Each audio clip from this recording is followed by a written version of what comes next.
ऑप्टिकलचा अर्थ काय होतो? ऑप्टिक्स म्हणजे काय? लाईट. मग सन पासून जी लाईट येते, सूर्यापासून येणार लाईट, त्याला म्हणतो ऑर्डिनरी लाईट. काय म्हणतो आपण? ऑर्डिनरी लाईट कशी येते माहिती आहे का? तर वेव्ह फॉर्मॅट. ह्या वेव्ह येतात ना, त्या वेव्ह कशा पण येतात, आडव्या उभ्या तिरक्या कशा पण येतात, त्यांना काय आळवळच नसतं, नॉन सेन्स फॉर्मॅट मध्ये येतात. दोन गोष्टी, याचं प्लेन पण डिफरंट असते. म्हणजे काही अशा उभ्या येतील, काही अशा आडव्या येतील, काही तिरक्या येतील, कशा पण येतात.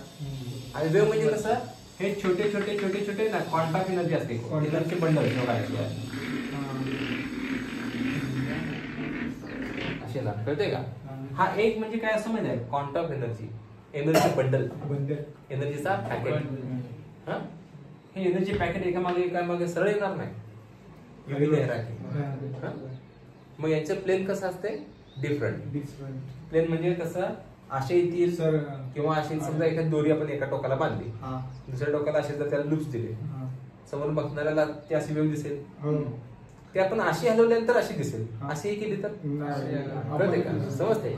मग येताना पण लाईट अशी तिथे असं नाही, काही वेव्ह अशा आडव्या येतात, काही तिरक्या येतात, काही सरळ येतात, कशा पण येतील ना, अशा सापासारख्या येतील, काही अशा येतील, काही तिरक्या उड्या मारत येतील.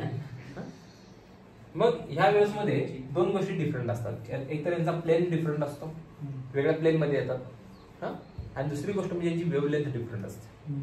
वेव्हलेंथ ऍक्च्युअली वेव्हलेंथ कुणाला म्हणतो आपण? दोन क्रस्ट किंवा दोन टर्फांचा जो डिस्टन्स आहे त्याला आपण काय म्हणतो? वेव्हलेंथ. काय म्हणतो? हा वेव्हलेंथ जे आहे ना, ही वेव्हलेंथ कमी जास्त असू शकते. जी व्हिजिबल रिजन आहे, डोळ्याला दिसणारा रिजन जो आहे ना, तो किती असतो? 400 नॅनोमीटर टू 780 नॅनोमीटर असतो. याच्या आधी युव्ही असतो, अल्ट्राव्हायोलेट लाईट, आपल्यासाठी डेंजर असतो. या रेंज वाल्या वेव्हची लाईटच आपल्या डोळ्याला दिसते. सूर्य काय करतो? सूर्यापासून जी लाईट येते का नाही, त्याच्यामध्ये 400 नॅनोमीटरची पण लाईट असते आणि 780 नॅनोमीटरची पण लाईट असते. त्याच्यामध्ये जेवढ्या वेव्हज येतात का नाही, जेवढ्या वेव्हलेंथ वाल्या वेव्हज येतात ना, त्या सगळ्या लाईट त्याच्यामध्ये इन्व्हॉल्व असते. कशामध्ये? सनलाईट मध्ये. म्हणजे आपल्या कलरलेस दिसते.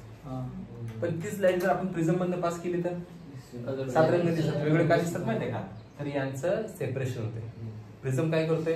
400 ते 450, 460, 480 ची एक बीम तयार करतोय. तो एक वेगळ्या बाजूने पाठवते, त्या पुढची वेगळ्या बाजून, त्याच्या पुढची वेगळ्या बाजून, म्हणजे असे वेगवेगळे सेपरेशन करतोय. वेगळे सेपरेशन झाल्यामुळे काय होते?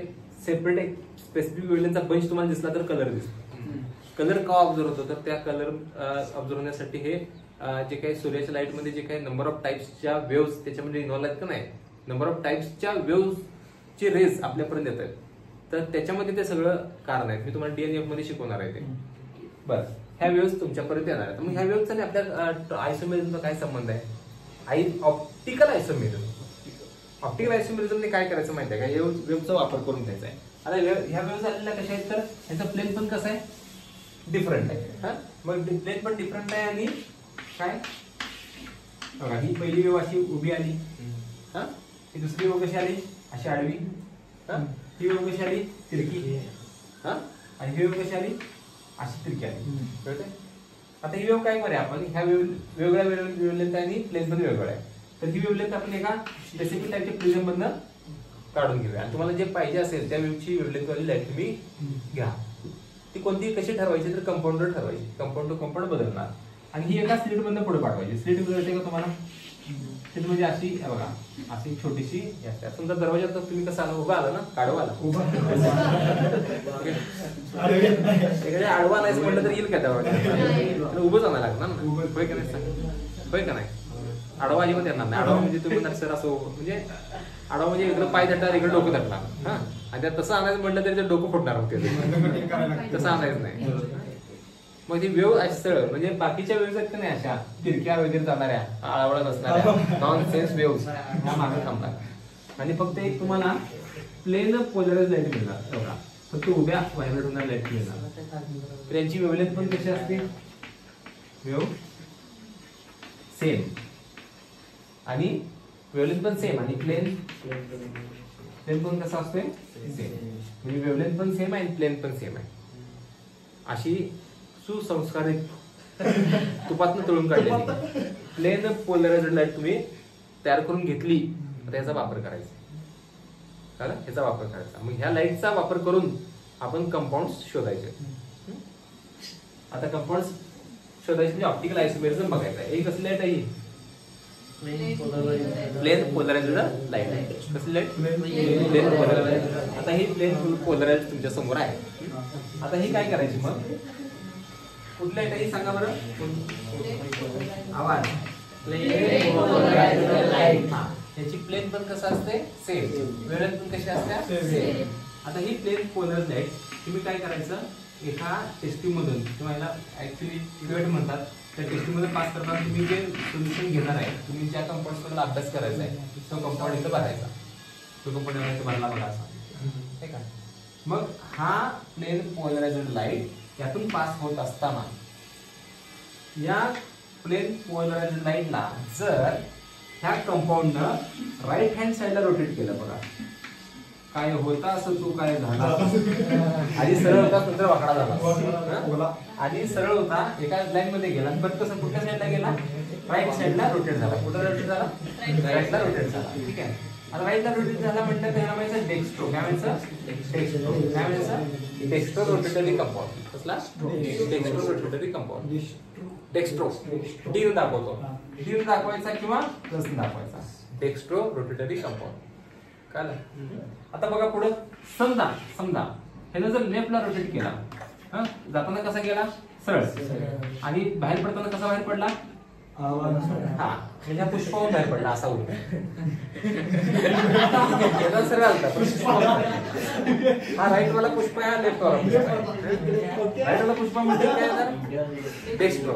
लेफ्ट वाला असेल तर लिओला हेल्प दाखवायचा, मायनस दाखवायचा.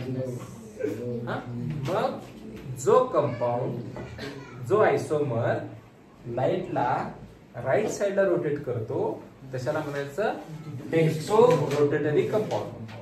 आणि जो कंपाऊंड भाऊ सावत्र भाऊ त्याला जर आपण ह्या टेस्ट्यूब मध्ये ह्याच्यात ठेवला क्युवेट मध्ये आणि ह्याच्यातनं प्लेन पोलराइज्ड लाईट पास केली आणि जर त्यानं जर प्लेन पोलराइज्ड लाईटला जर डाव्यात आला म्हणजे लेफ्ट साइडला रोटेट केलं आणि पुढे गेली लाईट, तर म्हणायचं की हा यातला कंपाऊंड हा लिओ वाला कंपाऊंड आहे. दोघं सेमच, मोलिक्युलर फॉर्म्युला सेमच दोघांचा कंपाऊंडचा, फक्त अरेंजमेंट वेगळी. डेक्स्ट्रो आणि लिओ हे कळते का?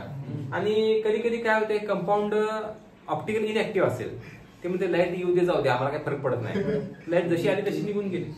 आपल्यात पण असे कंपाऊंड असतात बघा, मास्टर किती पण ओरडू दे आमच्यावर काही परिणाम होत नाही. हा, आम्ही ऑप्टिकल ऍक्टिव्ह नाहीये, आम्ही जसा अभ्यास करा तसा अभ्यास करा, तुम्ही आम्हाला शिकवायचं नाही. ऑप्टिकली इनऍक्टिव्ह कंपाऊंड काय जातात. आणि असं पण काही खुडगुनी पोरं असतात, ते काय म्हणणार मास्तरला जरा इंगा जातोय म्हणणार, वाट लाव्या म्हणणार. त्यांनी काय करणार माहितीये का, अर्धा डेक्स्ट्रोवाला भरणार. आता म्हणणार आता लाईट कुठं जात्या, कुठं जात्या तिला कळतच नाही, तिला कळतच नाही की म्हणते तुमची भांडणं मिळवा मी जातो अशी. तर असं असेल तर त्याला एक म्हणजे रेसिमेट्स म्हणतात आणि अशा मिक्सरला म्हणजे रेसिमिक मिक्सर. काय म्हणायचं? रेसिमिक मिक्सर म्हणतात. काय म्हणायचं? आता बघा ऑप्टिकल ऍक्टिव्ह कंपाऊंड कुठले असतात ते पहिला मी सांगतो, तुम्हाला कळत नसेल तर मी थोडंसं समजावून सांगतो. पहिला हा कोण आहे माहिती आहे?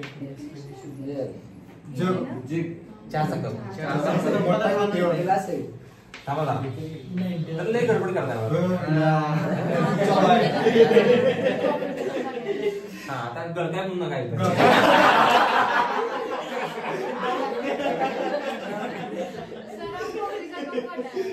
कॉफीचा कप आहे. चला आणि तुम्हाला कुठला वाटत नाही वेगळा इकडे काहीतरी वेगळा वाटू शकतो.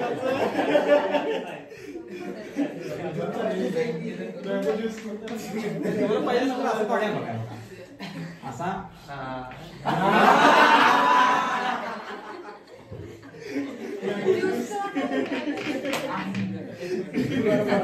तुला जुस्त वाटतंय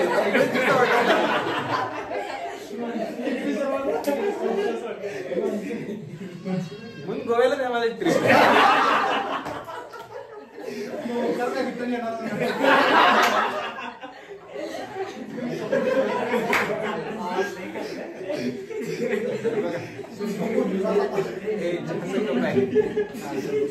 आता चहाच्या कपाची प्रतिमा बघूया.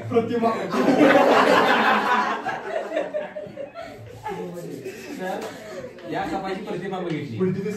हा कोण आहे ती प्रतिमा? कुणाला बघायचंय प्रतिमा?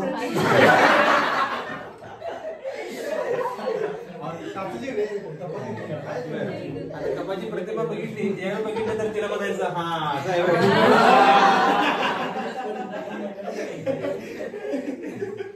ही प्रतिमा उचलायची आणि ह्याच्यात ठेवायची सरळ होत्या.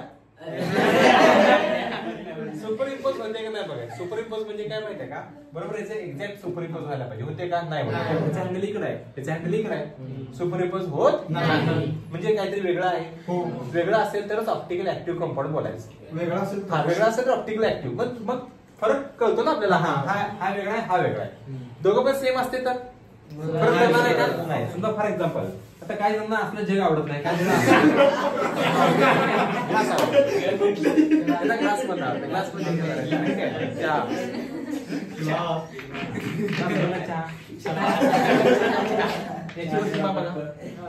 त्या प्रतिमाला बघितलं हा सेम दिसणार. सेम दिसते म्हणलं तर अशी लई जुळे त्याच्या आई बापाला ओळखत नाहीत. असं असेल तर वेगळं पण काय दिसतंय का? वेगळं पण दिसत नसेल तर ऑप्टिकल ऍक्टिव्ह का इनऍक्टिव्ह याचा काय संबंध नाही. ह्याचं शिकण्यात काय अर्थ नाही. काय शिकायचंय? ज्यांचं मिरर इमेज सुपर इम्पोज होत नाही अशा कंपाऊंड हे ऑप्टिकल ऍक्टिव्ह कंपाऊंड. हे ऑप्टिकली हा हे कळतंय. आता ह्याच्यात पण असं पण करू शकताय. तुम्ही दोन भाग करा, समान भाग होतात का? ऑप्टिकल ऍक्टिव्ह काय ऍक्टिव्ह? ऑप्टिकल ऍक्टिव्ह म्हणजे काय सांगतोय बघा. तुम्ही ज्या लाईट पाठवली, लाईट जर ह्या इथं पाठवली की नाही, एक तर राईटला समजा हा यानं राईटला रोटेट केली या कंपाऊंड हे असं म्हणतात डायरेक्ट. पण ह्या असल्या कंपाऊंड राईटला रोटेट केली तर हा कंपाऊंड लेफ्टला रोटेट करणार. कारण वेगळा आहे म्हणून. हे दोघं सेमच आहेत. सेम आहेत म्हणजे तिने काय करणार? जशी आले तशी निघून जाणार का? लाईटला काय फरक पडला का? तुम्ही जर असल्या कंपाऊंडचा अभ्यास करण्यात काय अर्थ आहे? ऑप्टिकल आयसोमेरिझम बघायचा का ह्यात? अभ्यास कुणाचा करायचा? त्याचा मोलिक्युलर फॉर्म्युला सेम आहे म्हणजे अरेंजमेंट जरा वेगळे आहे. तर दोघांचा वेगळा अभ्यास करायला पाहिजे नाही? दोघं वेगळे आहेत ते कळायला पाहिजे की नाही? दोघं वेगळे आहेत का? हे हा आहेत का नाही? हे कळतंय कुणावरनं? ऑप्टिक्स लाईटचा उपयोग करून कळतंय. मग या कंपाऊंडला एक तर राईटला किंवा तर लेफ्टला रोटेट केली पाहिजे तर तो ऍक्टिव्ह. हा काय करू शकत नाही राईटला किंवा लेफ्टला. मास्तर ओरडते अभ्यास करा दे, अभ्यास करा दे, अभ्यास करा दे. हे काय बोलतच नाही अभ्यास करा. हे ऑप्टिकल इनऍक्टिव्ह स्टुडंट. इनऍक्टिव्ह म्हणजे ऑप्टिकल म्हणजे काय? मास्तर किती पण ओरडू दे, दळबद्री आम्ही काय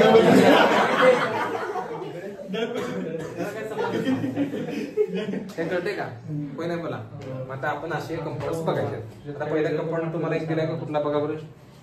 कुठला दिलाय? ऑप्टिकल हा डेक्स्ट्रो लिओ दिलाय बघा. हा तर बघा फॉर एक्झाम्पल डेक्स्ट्रो लिओ मध्ये एक दिलाय. हा मध्ये सेंटीमीटर लाईन असं म्हटलंय. समजा आता असा असेल, मी कंपाऊंड तयार करतो. हा ए, हा ए समजा, हा बी आणि हा बी समजा. असा एक कंपाऊंड आहे समजून घ्या आपण. हा सिस वाला आहे तो वेगळा आयसोमेरिझम. तो विषय नाही आता. तो वेगळा टाईप झाला ना, तो वेगळा. हा आता याची प्रतिमा बघा. प्रतिमा कशी असणार याची?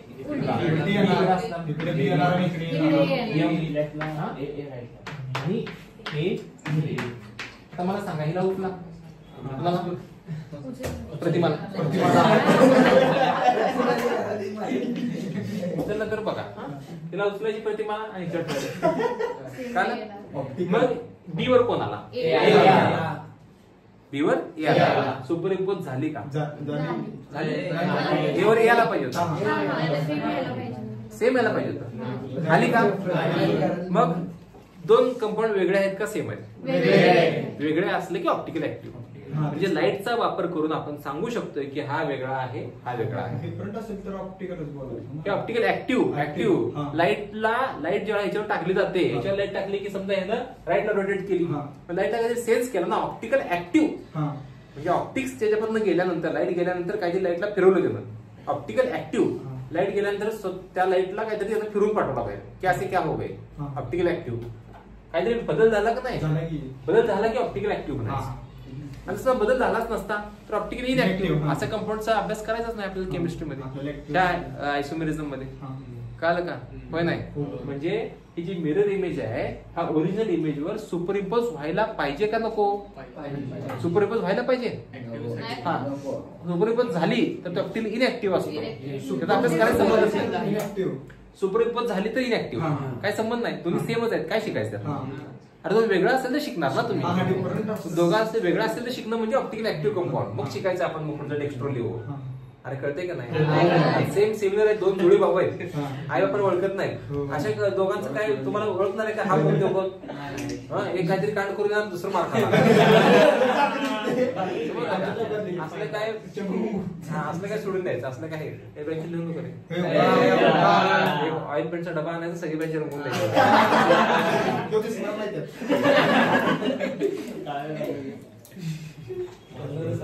आता बघ हे परत सगळ्यांना तू पॉइंट मारतेस ना, हे सगळे परत तुला पॉइंट मारते. मला काय वाटत नाही सर. निर्लज्ज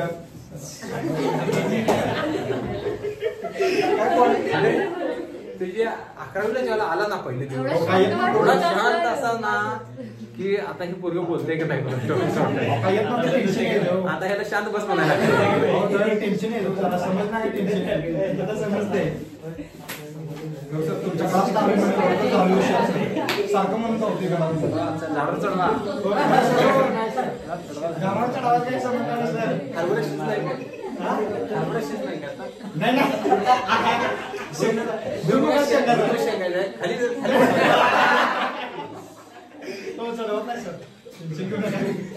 बघा. आता बरं पहिला कंपाऊंड दिलाय बघा CO. EN म्हणजे इथिलीन डायमाइड नाही का? त्याची मिरर इमेज बघा, उचलून ठेवा त्याच्यावर. सुपरइम्पोज होते का नाही होत? होते का नाही होत? अरे पहिला कंपाऊंड ऑप्टिकल ऍक्टिव्ह मधला हा होते का नाही होत? नाही होत. तुझी ऑप्टिकल ऍक्टिव्ह आहे का नाही? आहे का नाही? आहे.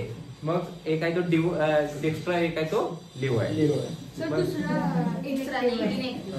हा सेकंड पहिले दोन आहेत तेच आहे ऍक्टिव्ह की इनऍक्टिव्ह? पहिले दोन दोन्ही ऍक्टिव्ह. हा कसा आहे बघा? कशावर ओळखला तुम्ही? प्रतिमा तिसरा बघा बरं सेम कंडिशन. ऍक्टिव्ह काही ऍक्टिव्ह? ऍक्टिव्ह काही ऍक्टिव्ह? तिसरा चौथा लास्ट वाला ऍक्टिव्ह आहे. परत शेवटी बघा आता व्हरायटी आहे बघा. पहिले दोन ऍक्टिव्ह आहेत बघा, ह्यातले पहिले 3 पैकी 2 ऍक्टिव्ह आहेत आणि तिसरा इनऍक्टिव्ह आहे. तसं बघा त्याची प्रतिमा बघा अक्षरातली सेम होणार. सोप्या का अवघड आहे? सोपं का अवघड आहे? सोपं आहे, काय एकदम नाही. हा सेम. Next structural isomerism. कुठला आहे? हे तर त्यापेक्षा सोपं आहे. स्ट्रक्चरल आयसोमेरिझम मध्ये काय बघा, हे जनरली त्यातला पहिला पॉईंट कोणता आहे? लिंकेज. आता लिंकेज आयसोमेरिझम कुणासाठी दिसतो तर तुमच्या एम्बीडेंटेड लिगॅंडसाठी. कुणासाठी? एम्बीडेंटेड. मग आता बघा सेंटीमीटर लाईन M घेतला मी. आता SCM आणि NCS तिथं लोन पेअर कोणी दिली? तिथं लोन पेअर कोणी दिली? तर बघा बरं याचा फॉर्म्युला आणि याचा फॉर्म्युला सेम आहे की नाही? SCN आहे का? लोन पेअर देणारा आयटम कसा आहे? लोन पेअर देणारा आयटम डिफरंट आहे. मग मला सांगा हा कंपाऊंड आणि हा कंपाऊंड हे तसं बघायला गेलं तर थोडंफार काहीतरी प्रमाण वेगळे आहेत. Linkage isomerism. लिंक कुणाची? लिंक कुणाबरोबर आहे? किसका टाका किसके साथ भिडा आहे याचं कोण समजेल? एकाच कुटुंबातील 3 व्यक्ती आहेत, 3 सख्या जुळ्या बहिणी. त्यापैकी कोण याच्याबरोबर अटॅचमेंट मध्ये आहे? यस. कोण? यंग. हे कळायला पाहिजे का नाही? तिघीतली कोण? ह्या तिघीतली कोण? लिहिलं पाहिजे ना आपण. यस असेल तर यस, एन असेल तर यस. समजतंय? होय नाही मला? असला लिगॅंड हा एम्बीडेंट. आंबीदात लिगॅंड. एम्बीडेंट लिगॅंड. एम्बीडेंटेड लिगॅंड म्हणजे एकाच मोलिक्यूलमध्ये 2 किंवा 2 पेक्षा जास्त आयटम असे असतात की त्यांच्याकडे लोन पेअर असते आणि ते दोघं पैकी एक कोणतरी लोन पेअर देऊ शकतो. अशा याच्यामध्ये याला म्हणजे लिंकेज आयसोमेरिझम. काय व्हायचं? Linkage isomerism. दुसरा भाग कुठला आहे? हा बघ, यातलं कुणी लोन पेर दिली? येस नाही, यात कुणी लोन पेर दिली? तसं बघ, मी सर्कल काढलाय, हे चौघ पण ह्यात आहेत, ह्यात पण चौघ पण आहेत. काय बदल आहे का दोन्हीमध्ये? काहीच बदल नाही, फक्त लोन पेर देणारा आयटम बदलला. हा, आज येणं बिल दिला, उद्या येणं बिल दिला. काय जेवणारी मंडळी तेवढीच आहे. हा हा, समजते ना, लोन पेर देणारा आयटम बदलला रे फक्त. म्हणजे असं असेल काय म्हणायचं त्याला? लिंकेज आहे. दुसरा बघा कुठला आहे? Coordination isomerism. कोऑर्डिनेशन आयसोमेरिझम म्हणजे काय माहिती आहे का? तर हे एक्सचेंज ऑफर आहे. एक्सचेंज ऑफर म्हणजे बघा बरं, सीओ पहिला कोण दिलाय? सीओ NH3 किती आहे? 6 आहे का? पण त्याच याच्यामध्ये आणि कोण आहे? CN6 आहे का? हा एक कंपाऊंड आहे. आता ह्याच्या पुढे दुसरा कंपाऊंड दिलाय बघा. त्या दुसऱ्या कंपाऊंड मध्ये काय केलंय बघा बरं? काय आला? अमोनिया किती? 6 आणि CO CN काय केला? एक्सचेंज ऑफर म्हणजे कळते का? इकडचा तिकडं, तिकडचा इकडं.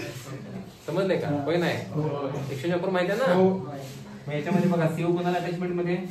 NH3 ला. तो कोण CO कोणाला अटॅचमेंट मध्ये? तर आता हे दोन मी सर्कल काढले, दोन सर्कल सेम आहेत का डिफरंट आहेत? मॉलिक्युलर वाईज बघितलं तर सेम आहेत, पण स्ट्रक्चर कसं आहे? डिफरंट आहे. कळते का? त्याला काय म्हणायचं? कोऑर्डिनेशन काय म्हणायचं? याचा जो पार्टनर आहे तो कोण आहे? अमोनिया. यांच्या दोघांमध्ये कोणता बॉन्ड आहे?